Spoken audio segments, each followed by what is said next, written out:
When I say pay attention to the type of women a man has dated before you, I genuinely mean it, and let me tell you why. If a man has dated women before you that are not bad, not getting money, not having their way, flat out, he's just not going to know what to do with you, and he's B, going to be used to dealing with the type of women who are just happy to be there, happy to sit down, happy to shut up, happy to accept the bare minimum because they really can't do nothing. They don't even realize that as a woman you are always surprised. They're just happy to be in this man's presence. They feel lucky. It's hard being a man's first bad B, because he really just don't know what to do with you. He won't know what to do with you.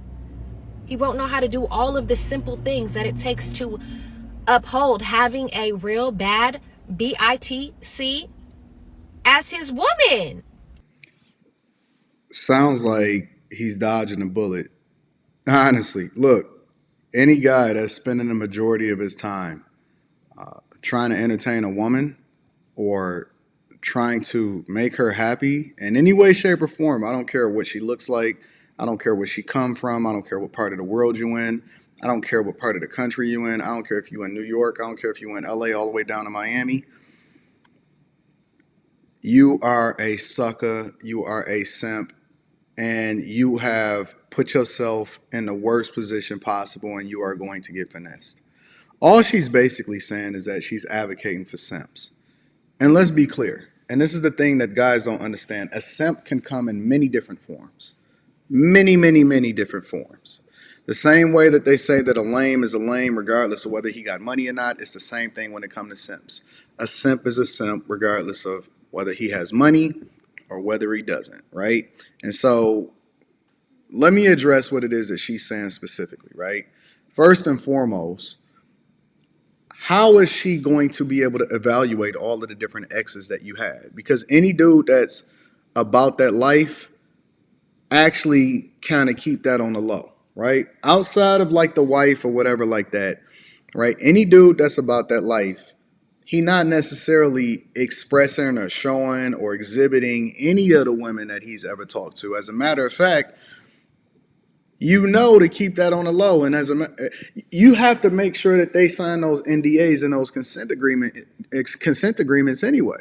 And so she can't talk about you. She's not supposed to even be able to say who it is that she talked to or anything or hint about it, or she's gonna lose a ton of money and she's gonna get her pants sued off. You know what I'm saying? So I know that this woman probably has entertained probably a lot of dudes because she is decent looking. Like she fit the description of any type of Miami chick or LA chick.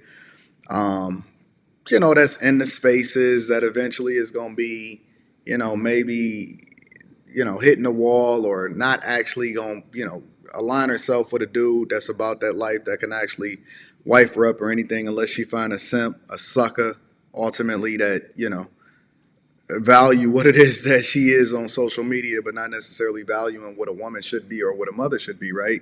And so she's chosen to live that life. And we've seen this woman on a regular basis. We see him online, we see him on Instagram, I see him outside in every single different city that I travel to, because I crisscross the entire country all year round. And you don't want to put yourself in this position at all.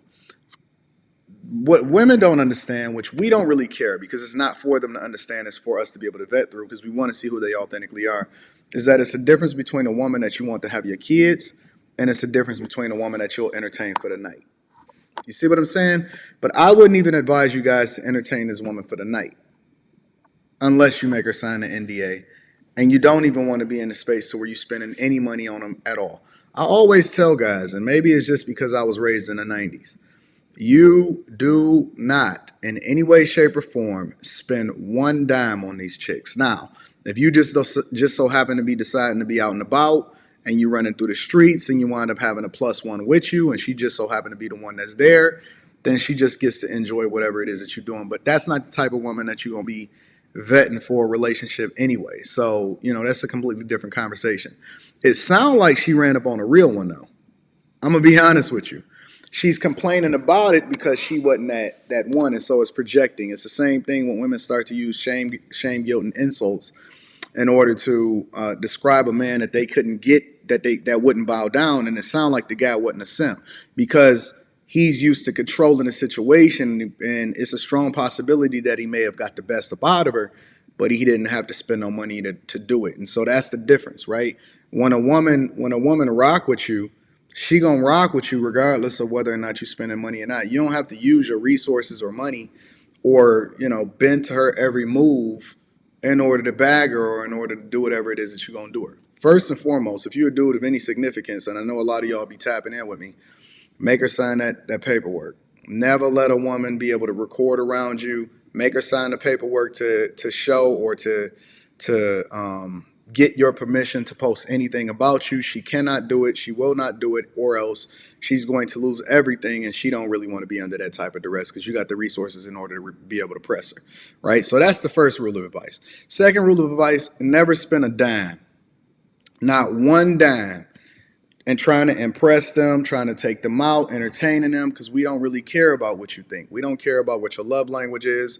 We don't care about where you've been to. All of those stories is boring. Save it for somebody else that actually, you know what I'm saying, will find that impressive. We already crisscross the world and we already own everything. You know what I'm saying?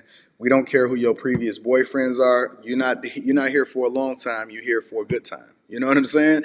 So it sounds like she ran up on a real one. And shout out to all of my real ones out there. There's very few times that we can seep through, mine through these stories in order to really understand the type of dude that these chicks is dealing with.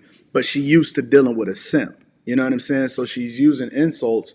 And this is just what my opinion is. It sounds like she's using insults in order to illustrate how it is that she feel about the situation, because she couldn't finesse him out of the way that he was supposed to be finessed according to what she's seen. It ain't that he ain't used to baddies. He's used to women, and she described it perfectly. You got to look at the context clues. He's used to women moving a certain way around him. And that's what she did until she didn't, until it was no longer suitable for him to have her around. You know what I'm saying? Don't trust them. Don't wife them. Don't pedestalize them, and don't make them feel like they any more than what they are. Make them work for their money and make them go get it from another dude or another simp that's going to actually give them what they want versus they going to just be there for the clout. That's what a lot of y'all got to understand. Once you get to a certain space and a certain level mentally, and it ain't even got nothing to do with the money that you make or whatever, once you get a certain level of visibility, they going to be there just for the clout. They are doing it for free every single day, but then some other dudes, they making them spend time, money, emotions. And let's be clear, when you spend an extraordinary amount of time trying to entertain a woman that you don't even care about, you definitely, it's a cost. It's at a cost. It's not just the money that you spend, it's the time that you have that you could be allocating to something more meaningful. Let me know what y'all think in the comments. Make sure you tap into the Patreon. I just posted something yesterday. It's absolutely dope, the full interview. And then I'm posting something tomorrow morning as far as the update of where I'm going to be in DC in order to have that meetup in October. I love you guys. I appreciate you. Let me know what you think in the comments. Do you think she ran up on a real one and that she's just complaining and venting? Or do you think that she's giving sound advice? I'll holler at y'all later. Peace.